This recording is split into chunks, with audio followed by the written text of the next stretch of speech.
Welcome back to the Out of the Rough podcast presented by Weno Fantasy. As always, my name is Nate with Weno Fantasy, and joining me as always is my co-host Jake. Jake, how are we doing today? We're doing pretty good, Nate. Doing pretty good. The PGA Tour had a pretty exciting finish. Poor Tommy lad. Oh my God. I've got no words for him. I've got no words for people who still back him. Um, I'm going to talk about someone later on the pod, and I'll make a Tommy Fleetwood reference. But my God, I can't. I feel horrible for him. But Nate, there's some congratulations in order. Two outright winners, well overdue. Well done there. So I'll let you take the floor here. Yeah, somehow these winners weren't from the PGA Tour, weren't from the DP World Tour. I still hit two winners. First up, Live 40-1 Dean Burmester in Chicago takes it down. Talk about dramatics. Like, I haven't watched a ton of Live this season. Usually when I have a guy get attention, I'll monitor it on the app or whatnot. But this time I did tune in a bit and watch that fun around a lot, and it was good. It was good. It was entertaining. The lead changed constantly throughout that final round, went to a three-man playoff, including John Rahm, which always pulls in viewers. So Dean Burmester gets it done that first playoff hole, takes down a trio of golfers there. Really exciting times there. Second outright in the live season out of 13 events, or 12 events at that point. So profitable there this season, essentially. I don't think I can, I mean, unless I get really silly with it and throw it all away. Uh, I won't get that done. And then on the Hotel Planner Tour, um, I, we were talking about this before the pod. I'm not even going to try his name. Big G. It's a lot of letters there. A lot of letters in that last name. But a 20-year-old Frenchman gets it done 25-1 single bullet in Ireland, Irish Challenge, I believe it was. And need to tip my hat to All Tour Golf Bets. Didn't tip him this week, but he put me onto this guy early this season. An up and coming Frenchman, played his college golf in the States. Very talented, and he's going to find his way to the DP World Tour and probably the PGA Tour at some point rather quickly.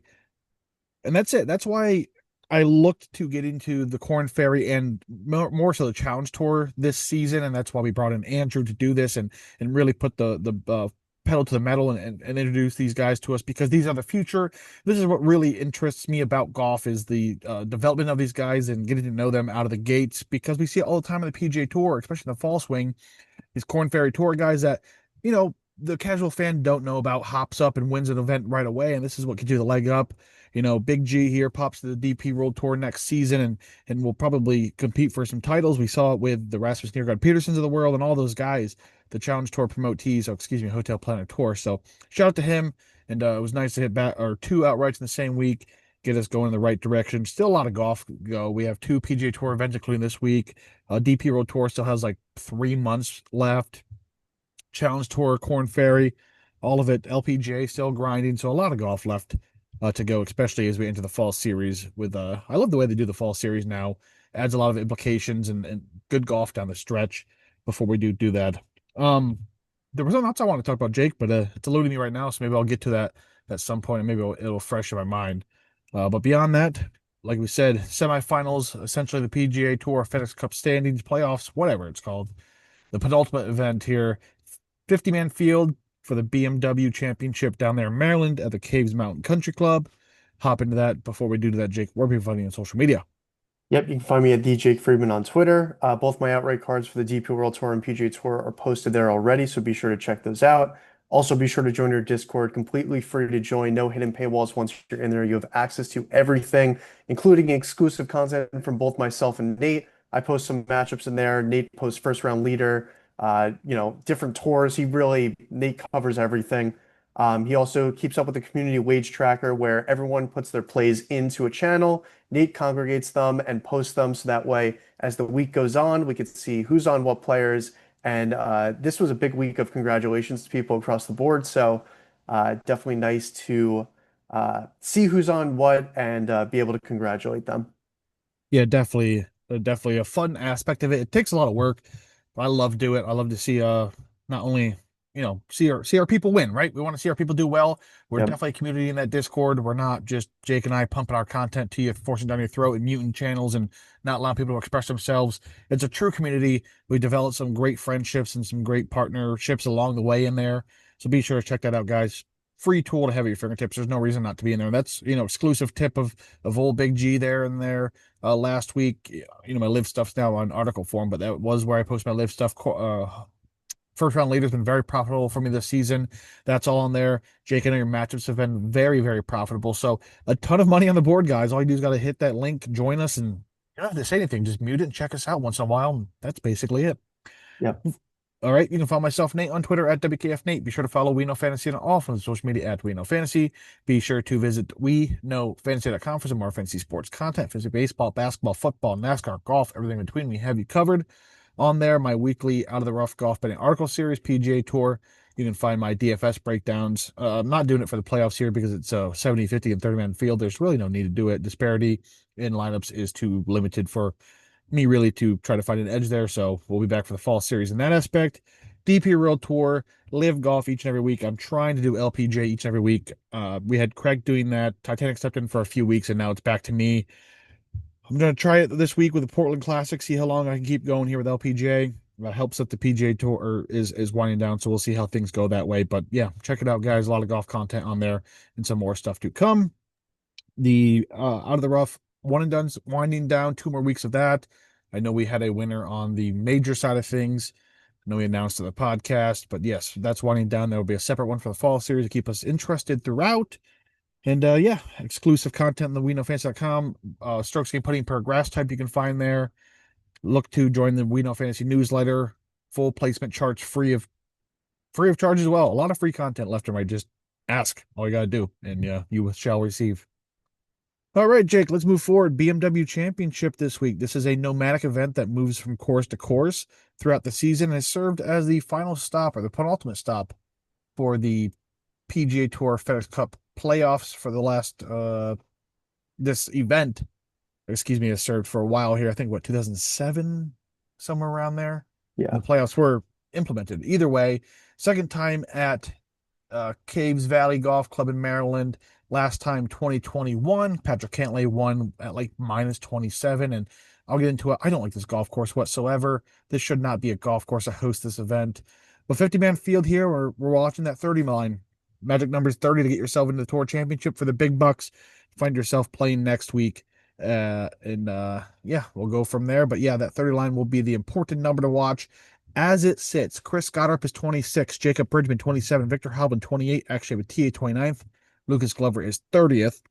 First five out, Sam Stevens 31, Ryan Gerard 32, Daniel Berger 33, Ryan Fox 34, and Taylor Pendrith is 35th.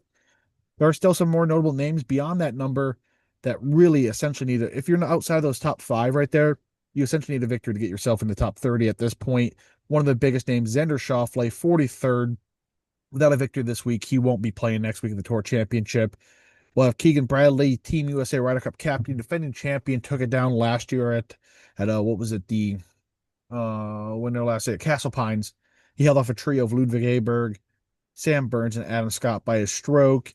And again, Adam Scott won here last time in 2021. So Caves Valley, Tom Fazio design, opened in 1991 and renovated in 2020. It has held this U.S. Senior Open in 2002, the 1995 U.S. Amateur, the NCAA Division I Men's and Women's Championship in 2005, and the first international crown on the LPGA Tour in 2014. Plays as a par 70 at 7,600 yards. That should throw up a red flag for you because it's a super long golf course. It was a par 70 because they want to lower the score. It was a par 72 last time around. Patrick Cantlay won at minus 27. Absolutely, again, I do not like this golf course whatsoever. Either way, par 70, of course. Ignore that. 7,600 yards. You need pluses off the tee this week to be competitive. Bent grass fairways are bordered by fescue bluegrass rough that will play at roughly 4 inches. Not much of a deterrence there. Bomb and gouge to a tee at this golf course. Nothing else to describe here. Bunkers, many large in size, were moved in the 2020 renovation to be brought into play for big hitters off the tee. Additionally, bunkers were placed in front of many greens, forcing pin seekers to fly the ball in the air onto these greens. Greens are also smaller in size and regulation to other PGA Tour tracks, and our bent grass will run about 12.5 in the stip meter. The course is darn near a mile long, but consists of 12 par 4s, 4 par 3s, and just 2 par 5s in all. Not a challenging course whatsoever. Only 3 holes in the 2021 version played above par, and the par 18th or the par 4 18th was the hardest hole in this golf course, excuse me, but only averaged 4.15. So that, reduction of 2 of the par 5s to par 4s just looks to pump those stats. But Jake, I am not excited for this event. This is a not, I'm going to say it again, not a good golf course. I'm not going to sugarcoat this and be like, oh, I'm so excited for this week. I am not whatsoever. Yeah, I'm not excited to see the golf course, but I'm excited to see the competition here. And, we talked before the pod, we're going to have a podcast, a little bit further down the line here, but this is a big test for a lot of guys for Ryder Cup. And, Captain Keegan is there. So even though the golf course might not be interesting, some guys could either play themselves onto or off the team. And I'm excited to see how these guys play under the pressure here. Yeah, there is a point of that. As you mentioned, Ryder Cup is 5, 6 weeks away, and basically Captain Keegan has the decision about 2 weeks' time following completion of the Tour Championships. Gotta make that roster. So yeah, he can see some of these guys, some of these bubble players, as you will, shine in front of him. Some people playing in this tier of uh the FedEx Cup playoffs for the first time. The Chris Gotterups, the Ben Griffins, those type of guys have never been in this place before. So we'll see if they'll play themselves into the top 30 and really shine in front of Keegan Bradley and get themselves in that Ryder Cup team, or falter in place 50 this week and kind of play themselves off. So good point there, Jake. Yep.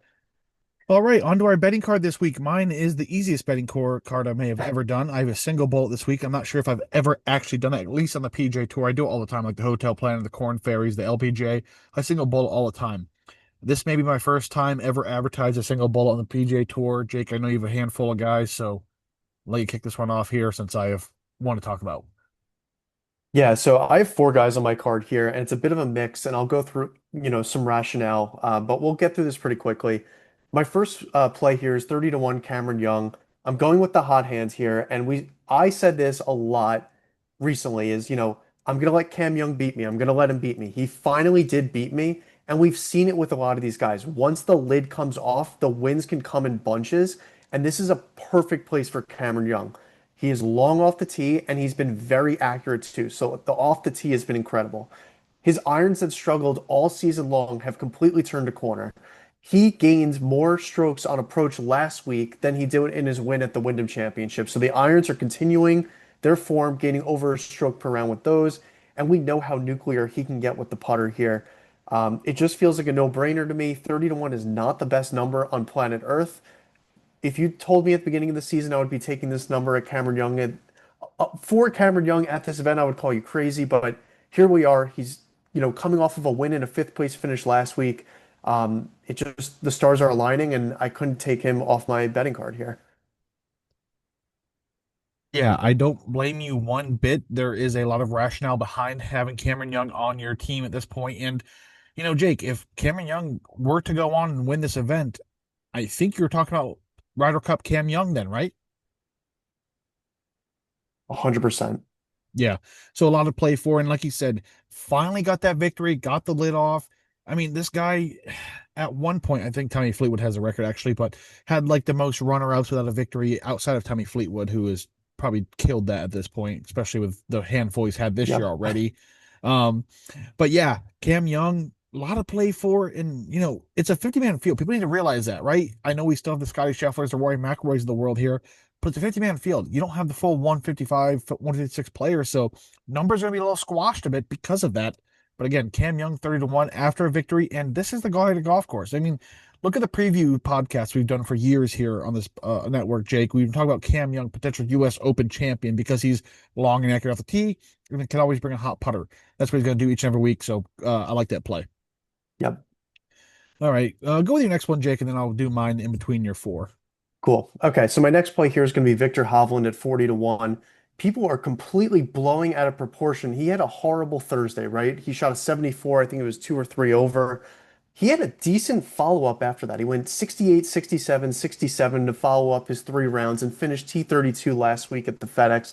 I'm not scared of a bad round from Victor Hovland. He's a guy who's tough to get right, but when he's playing his best golf, he's going to win and he's going to beat anyone who's in front of him.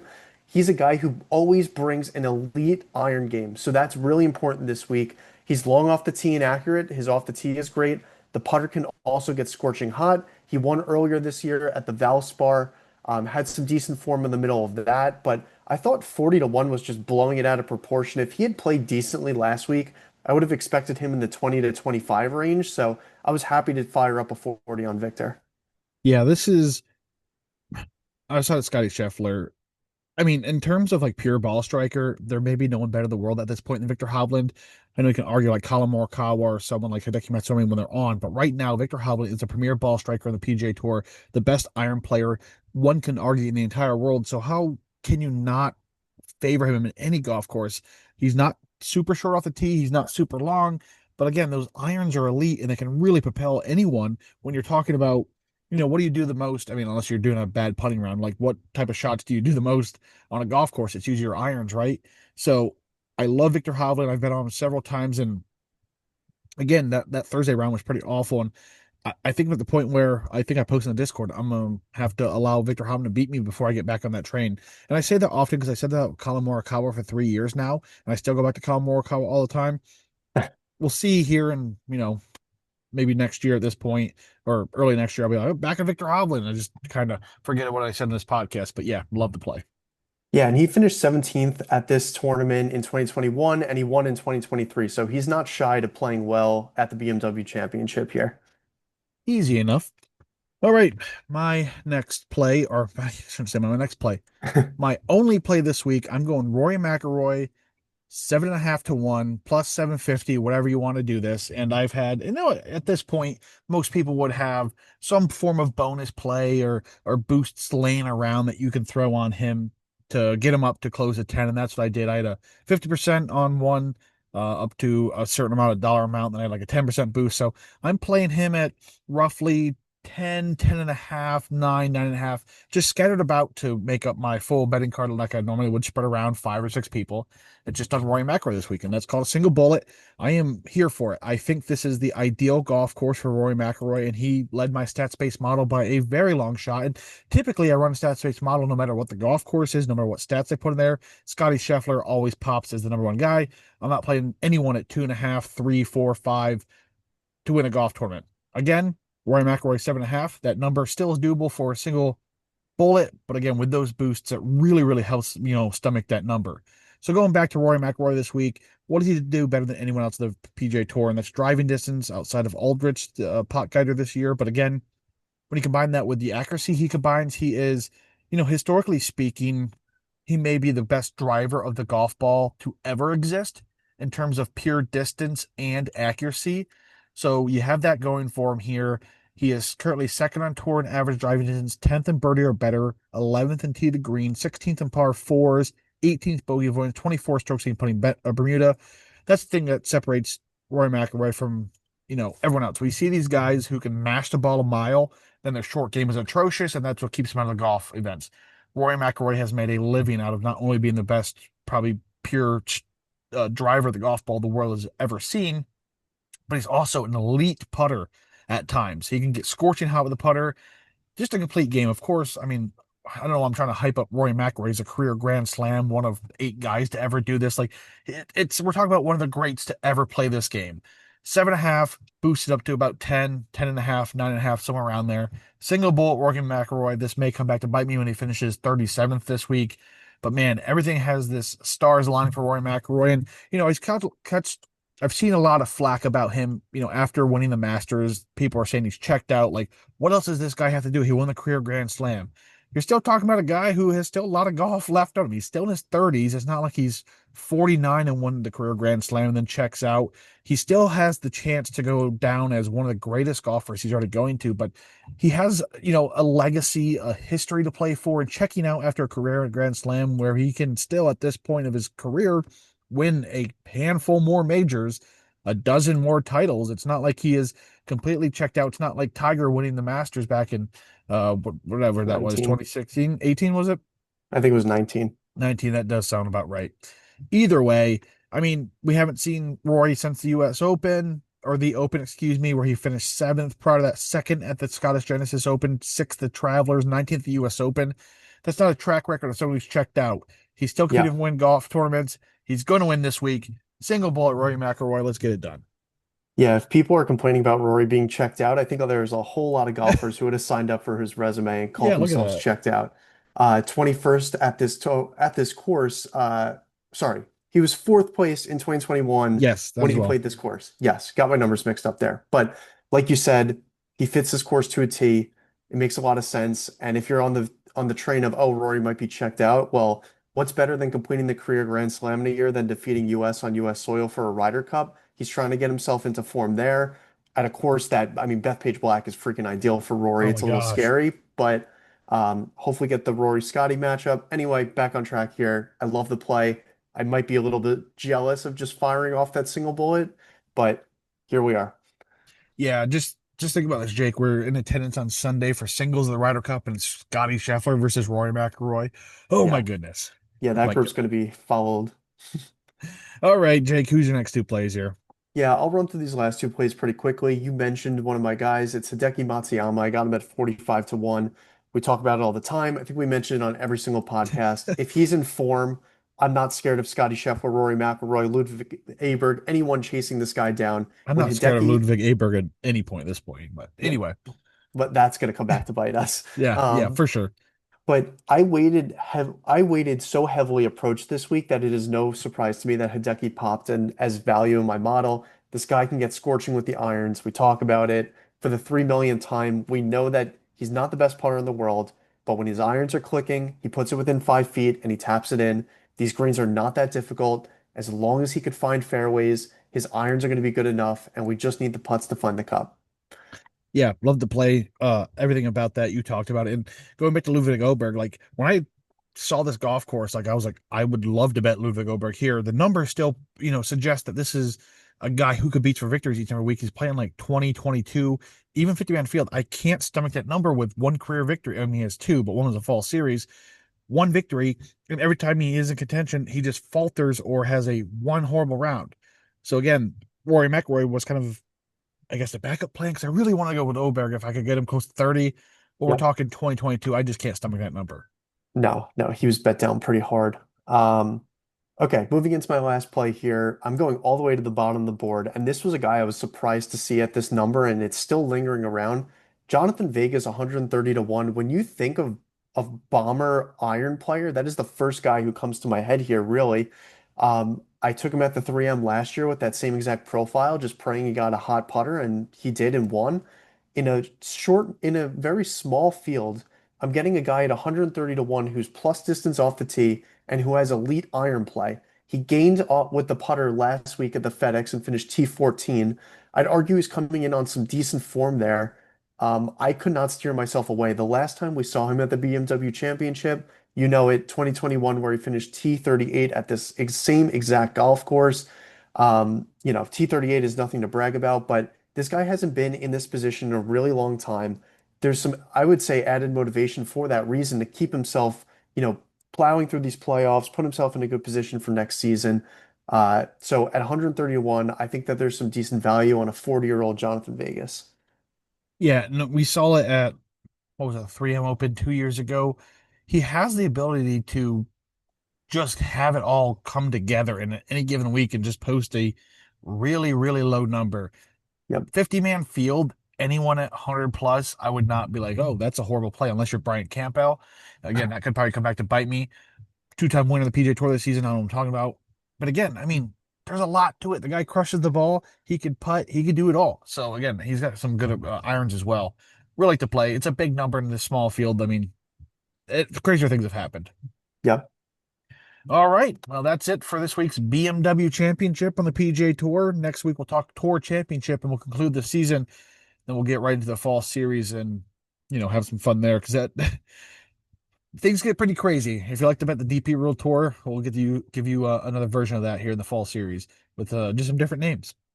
And some big winners. Usually like the Yeah, odds on the winners are fun. So like it's actually a really good opportunity for, golf nuts like us. and I talked about it. This is where we saw like the Matt McCarty's of the world. He won in the fall series. Harry Hall, all these promotees from the Corn Ferry Tour. That's what I'm talking about. That we get to see as you mentioned, golf nuts to really know these guys before the casual fans do and get on them and get their first victories out of the gate. Yep. All right. So we still have some more golf to talk about. The Danish Golf Championship over there and obviously Denmark. I'm trying to find my stuff here. Here it is. It is the conclusion of the quote unquote closing swing of the DP World Tour.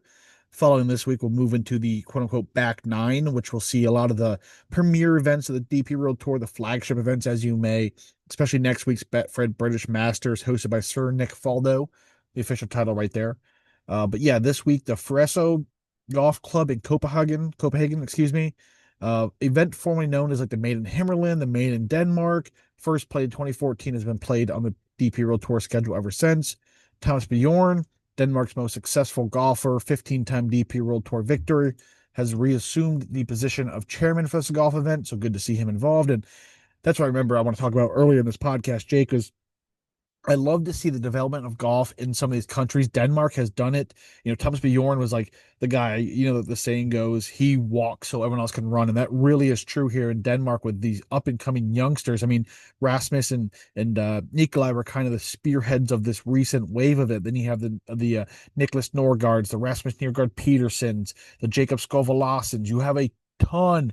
There's what's the other one? B Bjornsson, no, Bjornsson. I don't know how to even say it. He's a DP World Tour guy as well. The Thomas Winters, like you have a ton of young talent coming up, and that's what I'm talking about with old Big G there out of France. The golf wave is really recent in France as well. We saw it with the Olympics and really, the Matthew Pavon getting a welcome, push there from home fans. And really, it's really a recent surge out of France for golf. And it's good to see some of these up and coming guys. Matthew Pavon getting done the DP World Tour, or excuse me, the PJ Tour, the Victor Perez of the world. There isn't a ton of, Frenchmen to monitor when it comes to golf, especially at the highest level. So it's good to see someone at 20 years old get that first hotel planner / challenge tour victory, get himself the DP World Tour, and start making his waves that way. Because again, I love to see the development of some of these countries. And Denmark's kind of doing it correct this time. We saw Sweden have a similar wave in years past. A lot of these countries that are kind of just getting up to speed when it comes to golf. It's not just USA and England anymore, right? Or the United Kingdom, excuse me. We have a lot of involvement from around the world, and it's great to see. Okay, back to the topic I was on here with the Danish Golf Championship. Yes, most notable golfers this week. We have a ton of notable Denmark golfers, as I just rattled off in my, speech there. None more notable right now than Rasmus and Nikolai Hogard, twins out of Denmark.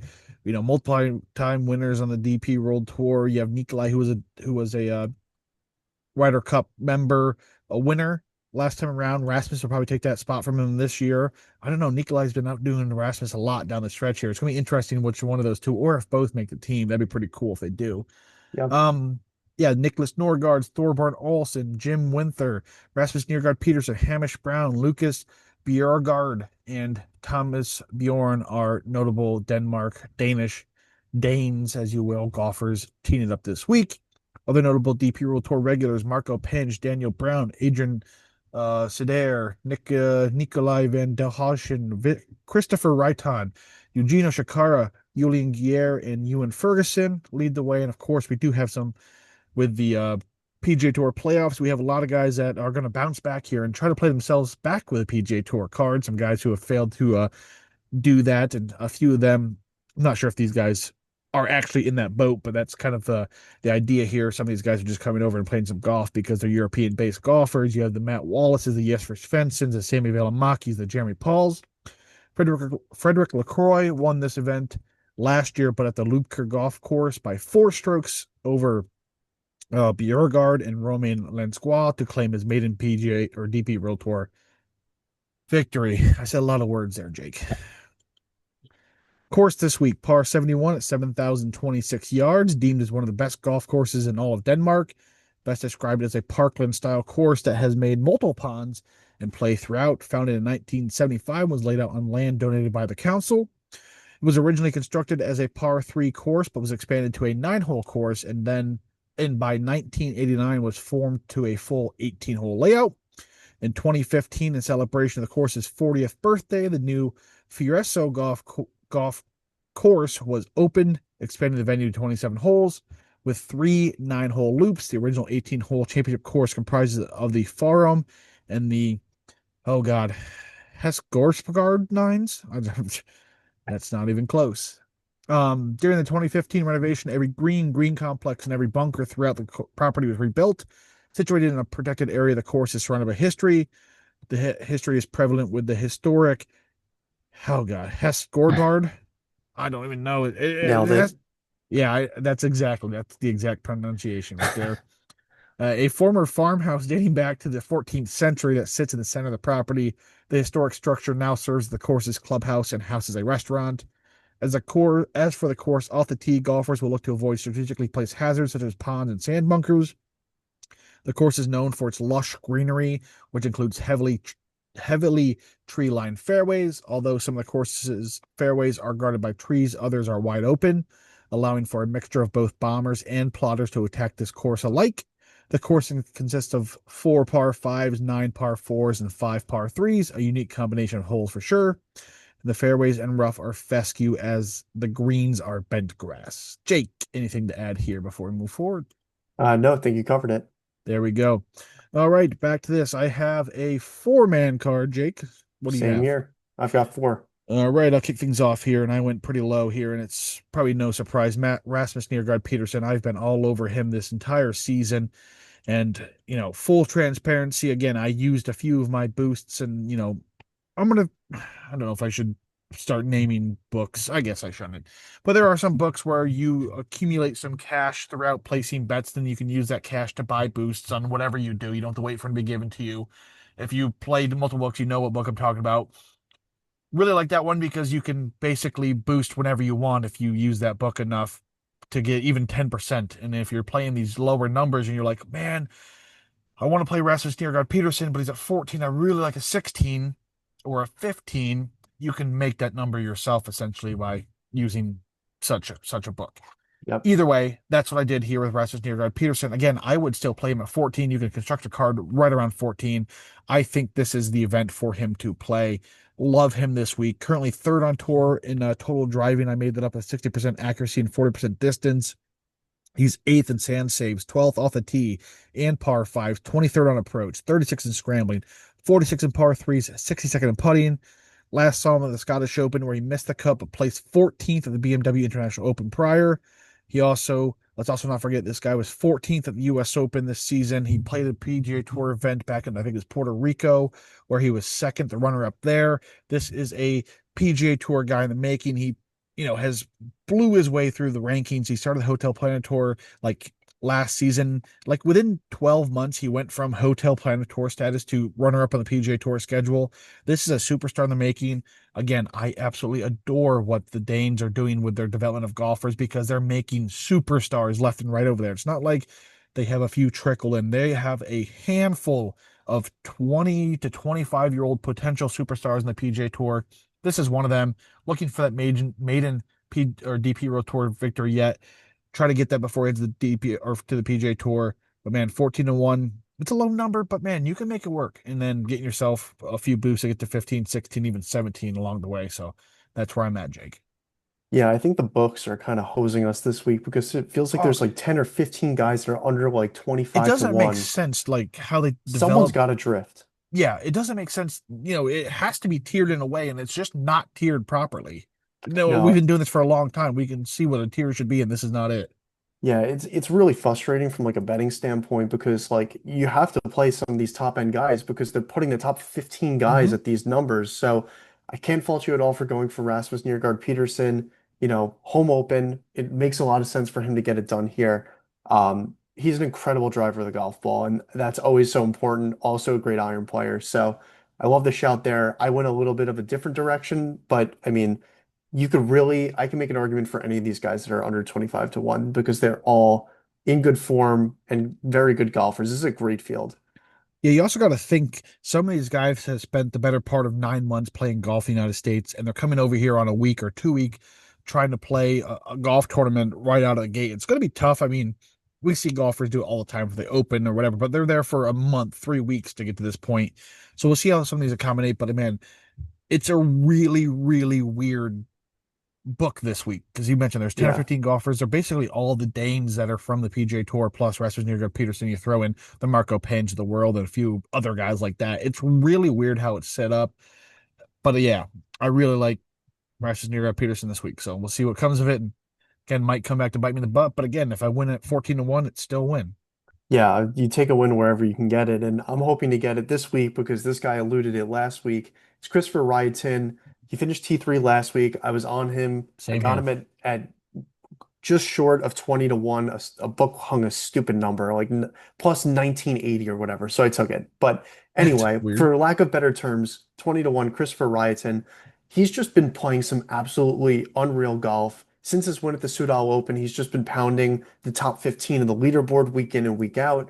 You know, incredible driver of the golf ball with very big plus distance off the tee. The irons have been gaining a stroke per round over his last three starts. The putter can go nuclear, which I love to see. The around the green is where he tends to struggle. He's 55th in driving accuracy, 25th in driving distance, 39th in greens and regulation, 10th in putts per green, 25th in putts per round, 27th in sand save, and 19th in stroke average. He's just I was happy to see a 20 to 1. It felt like the biggest value to me, so that's where I went. Yeah, I can't fault you there. We both have played him pretty much the better part of the last month in the DP World Tour. Frustrating last week because it's not like he played bad enough to play himself out. It was just Grant Forrest played better than everyone, lapped the field in that victory there on home soil. So, shout out to that. And again, back to the deep or to the Discord, we had two of our people there on Grant Forrest at 60 to 1. So big number victor there. Love to see that. Either way, Christopher Rydtown had a great week there over in Scotland. So again, can't fault you that. And you're getting 20 to 1 for again a premier talent. And I think Norway's the next wave of a country we talked about. Norway or France, I think, are on the cups of finding, the next group of handful of guys that come through. You know, Norway's a little farther behind than most. I mean, at least they have a superstar. France Yep. doesn't have a superstar yet, but again, it's fun to see, and I think there's a rise there in Norwegian golf as well. Christopher Raiton's right there behind the Victor Hovlands and you have the Alva Stars of the world as well. Yep. All right. So next play for me, and I think this is a crossover. I think the next two are actually crossover for us here, Jake. Again, we're almost at the end of the season. We've yet to hit a crossover together, so we got to start at some point. So let's do it this week with one of these two guys. First up, Andy Sullivan, 35 to 1. And again, in some of these golf events, I take a total driving that I construct, maybe 60 to 40, 50, 50, 70, 30, 75, 25, whatever it may be. I'm looking for a good drive of the golf ball. But in the same sense, when I complete these numbers, there are some that very skewed because this guy is second in accuracy and 150th in driving, but you put that number together and he's, the 10th best overall. So you're getting some of these outliers, and this is kind of where Andy Sullivan comes into play. Total driving, looking for a little bit distance, and we know he's not super long off the tee, but he does bring a bit of accuracy. I think he's top 40. I think he's 37 even in that accuracy number. Where is he at? Right there. And he's 130th in distance. So he does beat some people off the tee, but not many. So very accurate with that. Beyond that, a very good scrambler, 18th, 11th in par three, plays those extremely well. Very good iron player this year, 29th there. And on top of that, he's in some insane form. That's really what got me on him this week. Seventh last week of the Nexo. Prior to that, 17th at the Genesis Scottish Open in a full field with the PGA Tour. Missed the cut of the BMW International Open, as Jake would say, throw that one bad round out of the way. 33rd in Italy, 7th at the KLM, 17th in Austria, and 11th at the Sudal Open. Great form, great iron player with some plus accuracy off the tee. 35 to 1, not a big number, but with that form and then, the board being packed with, the top under 20, I think there's some great value here for Andy Sullivan. Yeah, he has six top 25 finishes in his last nine starts. The short Yeah. game is just clicking on all cylinders. Like you said, the 35 isn't like oh my God, jumping for joy value number. I think it's fair. I think it's more than right, and he's more than capable of winning this event. He's a four-time DP World Tour winner. So what better time to do it than now? Yeah, we saw something similar further down the season last year with Paul Waring as well. Plays a very, very similar game to Andy Sullivan. Short off the tee, super accurate with some strong irons. And Paul Waring came down and won a playoff event on the DP World Tour. So we're getting to that point in the season where Andy Sullivan kind of in the same boat can really get himself, get a chance in the PGA Tour as a lifelong member of the DP World Tour. Same with Paul Waring. They've been around for a while here. So why not get a big boost here, get himself a victory down the stretch, and play himself on the PGA Tour for a season at least? Because Paul Waring's coming back next year because he was god awful on the PGA Tour. Yep, why not swap one for the other? There you go. All right, Jake, you might as well talk about this next crossover. Yep, I needed a Dane on my card, so I had to add him. It's Jacob Skov Olafsson. I got him at 45 to 1. If he didn't have a T3 finish last week, I probably wouldn't have bet him. But combine that with his only he's only played this event once. He finished T5 at this event last year. It's something about the home open for him maybe, but what I like to see is that he's gained almost a stroke per round with the putter over his last two. One of those being the Open Championship, where he made the cut, which is impressive for the 26-year-old in and of itself. But a T3 finish last week where he played solid. Not the best driver of the golf ball, but where he does, gain on the field a little bit. He's 47th in driving accuracy, 32nd in greens and regulation, 19th in sand saves, and 22nd in stroke average. So if there is any bit of scrambling here, he should be, more than well equipped here. 45 to 1 to get a Dane on my card. I needed to get one, and I felt like Scovo Olsen was the choice for me here. Yeah, I'm right there with you. It's a guy that I fell in love early this season, the DP World Tour. He had a great stretch of early events and kind of just became one of my guys. We have this in the DP World Tour where you kind of just find this young guy that just becomes one of your guys and you follow, and as his career develops, and hopefully you're on the right side when he does get his victory. And I'm kind of FOMO here of Jacob Scovel, and if you're trying to play a Dane, this is kind of plus value. I know he's probably going to be the most tipped when it comes to the charts, simply because he is a Dane with some plus value at 45 to 1. But yeah, he's here for a good reason. 16th out of the sand, 18th par threes, 25th on approach, 58th in driving. I mean, when you're this young in your first season of the DP World Tour and you're a top 25 approach player, that's saying something about your game, because that's really something to have there. Third last week of the next, so in some great form after making the cut at the Open as well. This is a great chance for him to get that first victory on the DP World Tour, big boy victory as you say, on home soil, kind of with the rest of Denmark around him, with all those big boys, the Rasmus, the Nikolais, the Nicholases. I mean, imagine if Jacob Skolv was the one to do it with all the big boys in attendance. All right, so finishing off my card here, I got to go at least one long shot, right? I'm going with Freddie Shoot at 200 to 1. And, when it comes to DP World Tour, you kind of just have to have one of those long shots, because we've seen it. We've seen a 200 to 1 win this season. We've seen further numbers than that winning the DP World Tour. So Freddie Shoot, 200 to 1. And yeah, missed back-to-back cuts coming in this week, but we're talking about a guy at 200 to 1. If he made those cuts, he's probably 100 to 1, 120 to 1. It's part of the number here, but he did make three straight cuts from the Austrian Alpine Open, KLM Open, and the Italian Open.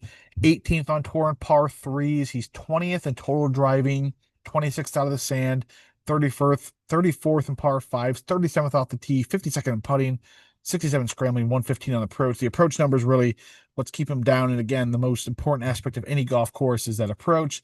So looking for a spike week with that. He's a solid putter, very good off the tee, very good off the tee. So if we get a spike week with his irons, could have a chance to do something. But again, 200 to 1, you're just looking for a little bit to win a lot. Yeah, Nate, can't fault you for the long shot here. And some good news for you. He's gained with the irons in three of his last five, so not so bad. If he could just find them this week, he's carries a lot of plus distance off the tee. There's a lot to like about Freddie Shot for the future. But why not start the future now, Nate? A 300 to 1 winner, you can't really complain with that one. I'd be fine with that. Save my DP World Tour season, would ya? Yeah, and next year's. Yeah, they'll cover a bit of it. All right, I'm rounding my card out here. Another guy I was on last week, it's Oliver Lindell. He is extremely popular this week. He is not a good driver of the golf ball. Let me just get that out there. But what makes up for it is his elite irons. He's gained with his irons in seven of his last eight. He has five top 25 finishes in his last eight starts. And there's also a T28 at the Open Championship mixed in there as well. So he's coming in some incredible form. His putter, he's gained in four of his last four with that thing. So he's coming in some amazing form. The underlying stats are screaming at me. I was happy to take him at 50 to 1 here. I just need the driver to cooperate in some sort of fashion. He's 67th in driving accuracy on the DP World Tour, which is like okay. So if there's anything to hang your hat on, it's probably that. He's 90th in driving distance, which is not so great. But all around, the irons are just scorching, and I'm just trying to get lucky elsewhere. Yeah, that's really it. And he's been a popular guy for the entire season here, especially in the last 2 or 3 months. And again, it's the iron play. He's a fantastic ball striker, especially those irons. Love everything about it. And you're talking about it in this field with the way it's structured. 50 to 1's a massive number. with that many people under 20 to 1. So I love to play Jake. Yep. All right. Well, that's it for this week's podcast. Of course, we talked about the BMW Championship PJ Tour. Next week, the granddaddy of them all, right? I think that's a NASCAR saying. Tour Championship to round things off there. The top 30 of the season long Fitness Cup standings will play themselves into that event. The DP World Tour will turn on. There's a lot of golf left in the DP World Tour, as he said. I think they play into what is it, November? I think their tour championship is along the way. I think there's still 2+ months of DP World Tour. I know the back nine has at least 6, 7, 8 events in there, so they still have a lot to do there. But Betfred British Masters next week is a big one for them, one of their flagship events, so that'll be fun. And eventually here soon, a lot of those, European-based PGA Tour guys will trickle themselves into these fields. We're going to get some big boy fields down the stretch, and I love when they get those guys in there because most of the times, not all the times, they don't really compete, but they elevate the numbers everyone else around them because they're just there to make an appearance. Maybe they're paid by the sponsor to come in and really bump some of those numbers up. So excited for that. Looking for some more golf content. We have it left and right. I've been posting live content on WeKnowFantasy.com with full articles. Last week, winner 41 there. We have Andrew, I forgot to talk about this at the top of the hour. We had him with the Corn Ferry Tour, Hotel Planet Tour / Challenge Tour stuff. Taking a 2-week hiatus. I mean, he's been grinding them out every single week, both tours without a hiccup along the way. So I'll allow it. I'll allow him to take a little bit of breather. We're all stressed out about it. But yeah, real life stuff got away for him. But either way, we'll have him back next week for those events. Trying to get some LPGA content to you guys left and right. So yes, a lot of golf here, a lot of golf left, even though the PGA Tour is winding down. Just it starts all over. That's a good thing about golf. Once it's done, it just the next week it's Keeps a whole going. new season. We're back at it again. So exciting times there. But yeah, big stuff coming forward. We have the Ryder Cup right down the road. We'll do some preview our podcast about that. Of course, Jake and I, you're probably sick of hearing about this. We'll be in attendance there. So maybe we can you know, check out our Twitter. Maybe we'll definitely have a photo together for sure. Maybe we'll shout out the pod that way or something like that. But yeah, a lot of stuff coming for you guys. But before we do hop out of here, Jake, we're on your social media. Yep, you can find me at the Jake Friedman on Twitter. Both my outright cards are posted there. If you're interested in some additional content, exclusive content from Nate, myself, everyone else in our Discord, be sure to join. Reach out to either Nate or myself. Completely free, no hidden paywalls. Once you're in there, you have access to everything. No gatekeeping in there at all. Conversation goes pretty consistently. Some great conversations, some great arguments, debates, ideas. Really just, it's a great community to be in, a free tool at your fingertip, completely free to you. Um, I think I covered everything. Nate does the community wager tracker. That's honestly the most fun thing. Look forward to seeing it every single week. See who everyone else is on, see who's the most tips in our Discord. That's also fun, but we also have Andy in there who tracks everyone. So we get some insight from him as well too. A little shameless plug to join because we've got the insider himself in our Discord. But anyway, completely free. Be sure to join. Reach out to Nate or myself. We'll get you in there. Yeah, we have local celebrities of the Twitter golf community in there. So yeah, come hang out with the cool kids, the other off Discord. Yeah, that I always challenge you guys in the Discord to make me work for that tracker. Make me, spend an extra hour plugging numbers and names in there because we have so many people in there. So yeah, keep at it, guys. I love to do it. It's definitely been fun to see this thing grow from what it was and where we're at with it, and I hope it only continues to grow. But yes, you can follow myself, Nate, on Twitter at WKFNate. Be sure to follow We Know Fantasy on all of the social media at We Know Fantasy. Be sure to visit We Know Fantasy Conference for more fantasy sports content. Till next time, guys, we'll see you.